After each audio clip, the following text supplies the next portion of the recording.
সিনেমার প্লেব্যাক নিয়ে কিছু বলতে চাও কিনা? প্লেব্যাকটার মধ্যে আমি একেবারেই আসলে নেই। হ্যাঁ, নেই বলতে, যখন ফোক গান করা হয় তখনও আধুনিক শিল্পীরা গায়, যখন আধুনিক গান করা হয় তখনও আধুনিক শিল্পী দুই একজন স্পেসিফিক আছে। 20-25টা প্লেব্যাক গান করেছি যখন সিনিয়ররা বেঁচে ছিলেন।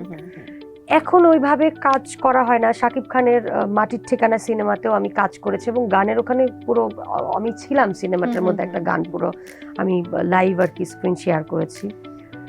তো এই যে উনি আমাদের দেশের একজন সুপারস্টার, ওনার যে এখন যে ধরনের ফিল্মে আমরা এখন বলি মেগা স্টার। হ্যাঁ, সো ওনার ফিল্মে যদি কখনো ওই টাইপের কোনো গান হয়, কখনো যদি গাইতে পারি, তোমার তখন- ভয়েসের সঙ্গে যায়। হ্যাঁ, যদি যায়, তো এখন হয়তোবা ডিরেক্টর থিঙ্কিং করছে যে এই গানটা অন্য কারোর সাথে, যার সঙ্গে যাচ্ছে তার সাথে কাজ করছে।